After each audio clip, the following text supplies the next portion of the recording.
तो कहानी की शुरुआत में हमें बताया जाता है कि जब भगवान पृथ्वी पर रहते थे तो वह इंसानों पर काफी अत्याचार किया करते थे। तब अथेना जो युद्ध और ज्ञान की देवी थी, उसके पास इतनी ताकत थी कि वह अपनी ताकत से पृथ्वी पर रह रहे सभी इंसानों को पल भर में तबाह कर सकती थी। लेकिन अथेना ने इंसानों का साथ दिया और उसने कुछ योद्धा तैयार किए जो अथेना के द्वारा दी गई कॉस्मो पावर का इस्तेमाल कर देवताओं से युद्ध किया। फिर एक समय ऐसा आया जब देवता लौट गए और 18 साल पहले अथेना ने इंसान के रूप में जन्म लिया और एक महायोद्धा जिसका नाम एलमंड था, उसने उस बच्चे की जान बचाई। फिर हमें कहानी का मेन कैरेक्टर सिया दिखाया जाता है, जो कि एक स्ट्रीट फाइटर था जिसको अपनी बड़ी बहन के कुछ विजन्स आ रहे थे। उसमें वो उसको लड़ना सिखा रही है और गलती से सिया ने अपनी बहन के गले में पहने पेंडेंट को छू लिया, जिससे उसमें से तेज रोशनी आने लगी। तभी सिया का सपना वहीं टूट जाता है। फिर सिया फाइट करने के लिए रिंग में जाता है। उसका फाइटिंग स्किल काफी डिफरेंट था। उस फाइटिंग क्लब का ऑनर कैसियोस उसको बिल्कुल भी पसंद नहीं करता था। फिर फाइट शुरू हो जाती है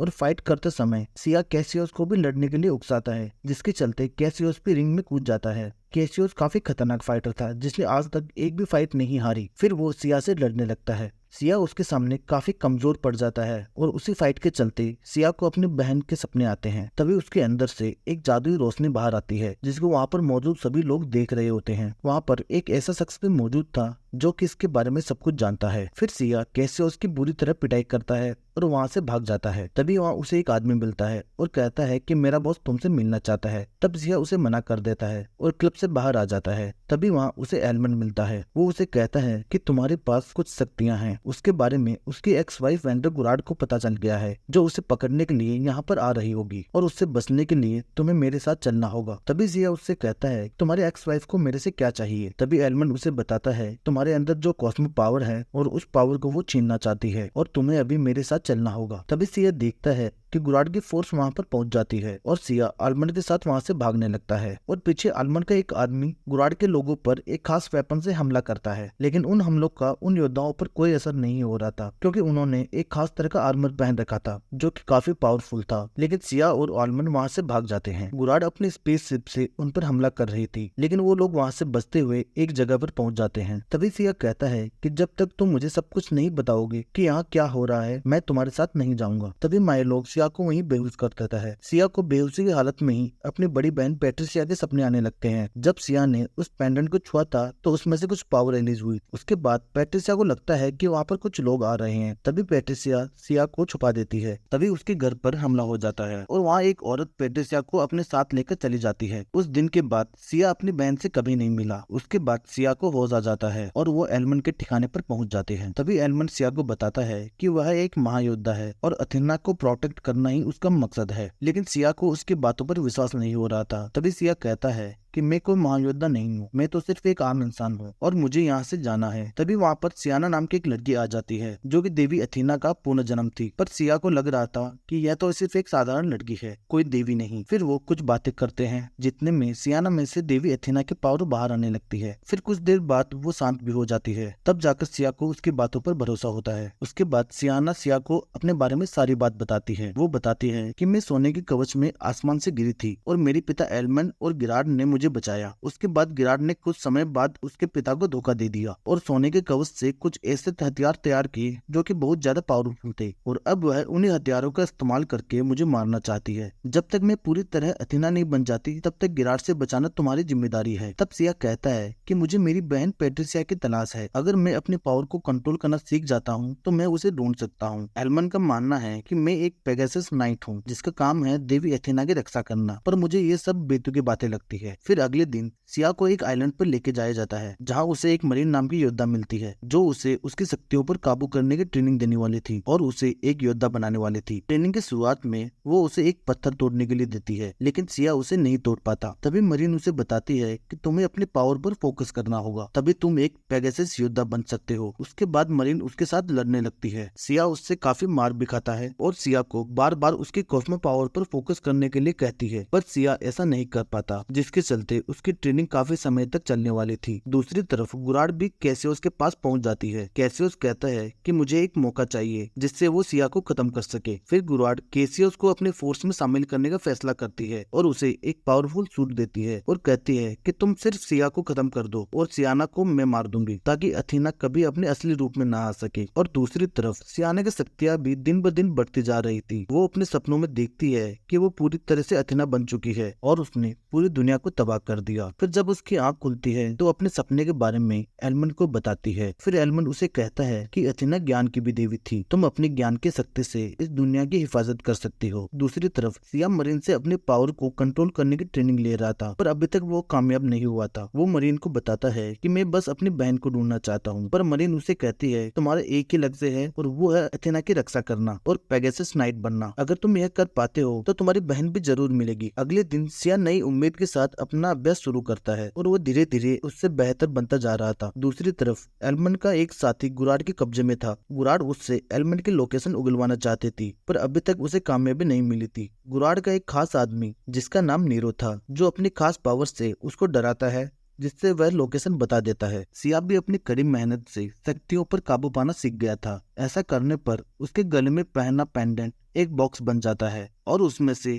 सिया का पेगासस नाइट वाला कवच बाहर आ जाता है। कवच की सारी शक्तियां अब सिया में आ चुकी है। तभी सिया को पैट्रिसिया के विजन आने लगते हैं। जब पैट्रिसिया को गिराड ने किडनैप किया था तब आलमंड भी उसके साथ था। तब सिया को लगता है कि आलमंड उसे धोखा दे रहा है। फिर वो एलमंड के पास तुरंत जाना चाहता था ताकि उसे पता चल सके कि पैट्रिसिया के साथ उन्होंने क्या किया था। तभी मरीन उसे बताती है कि तुम अभी तैयार नहीं हो, तुम्हें अभी सिर्फ शक्तियां मिली है पर तुम्हें उन्हें एक्टिवेट करना नहीं आता। पर सिया उसकी बात नहीं मानता है और एलमंड के पास पहुंच जाता है और काफी भड़का हुआ था। जितने में सियाना भी आ जाती है और उसे कहती है कि तुम्हें पूरी सच्चाई का नहीं पता है। फिर वो सिया को अपने साथ लेकर चली जाती है और घर से थोड़ी दूर आ जाती है। तब सियाना उसे बताती है कि मैं गिराड और एलमंड की बेटी हूँ और इन पावर को मेरा इंसानी शरीर काबू नहीं कर सकता और अथेना मुझ पर हावी हो जाती है और इसी के चलते मैंने गिराड को जख्मी कर दिया था। गिराड की जान जाने वाली ही थी, पर मेरे पिता एलमंड ने मेरे सोने के कवच की पावर से उन्हें बचा लिया। गिराड को जिंदा रहने के लिए दूसरे योद्धाओं की कॉस्मो पावर की जरूरत थी। इसी के चलते वो दूसरे योद्धाओं की पावर छीनकर खुद को मौत से बचाती थी, तो उसे जिंदा रखने के लिए एलमंड ने उसका साथ दिया। पर सच्चाई ये है कि तुम्हारी बहन पैट्रिसिया में कोई पावर नहीं थी जो कि तुम में थी। जब गिराड को यह बात पता चली तो उसने पैट्रिसिया को छोड़ दिया, लेकिन उस पर पूरी नजर रखी हुई थी। ये बात पैट्रिसिया जानती थी, तभी वो तुम्हारे पास लौटकर नहीं आई। फिर सियाना कहती है कि जब उसने अपनी माँ को घायल किया तब से उसकी माँ उसकी जान की दुश्मन बन चुकी है। उसे लगता है कि मैं इस दुनिया को तबाह कर दूंगी, लेकिन मेरे पिता को मुझ पर भरोसा है, इसलिए वो गिराड से अलग हो गए और बचपन से ही मुझे सुरक्षित रख रहे हैं ताकि गिराड मुझ तक ना पहुंच पाए। इतने में उन्हें गिराड की स्पेसशिप दिखाई देती है। वो समझ जाते हैं कि एलमंड की जान खतरे में है और वो दोनों घर की तरफ निकल जाते हैं। उधर एलमंड को भी पता चल जाता है कि गिराड वहां पर आ रही है, तो वह घर के सभी गेट्स बंद कर देता है। लेकिन गिराड अपनी फोर्स की मदद से उन सभी गेट्स को तोड़कर अंदर आ जाती है। फिर गिराड एलमंड से कहती है कि मुझे पता है कि सियाना कहाँ पर है, उसके दुनिया के खत्म करने से पहले मैं उसे मार दूंगी। फिर एलमंड उसे कहता है कि वो हमारी बेटी है और हमें उस पर भरोसा करना चाहिए और वो कभी भी इस दुनिया को नुकसान नहीं पहुंचाएगी। सियाना ने जो अटैक किया था वो बस एक हादसा था। तभी वहाँ पर सिया और सियाना आ जाते हैं और गिराड के योद्धा उन पर हमला कर देते हैं। फिर उन सभी के बीच लड़ाई चालू हो जाती है। उधर सिया अपने पावर को एक्टिवेट करने की कोशिश करता है, लेकिन वो यह नहीं कर पाता है,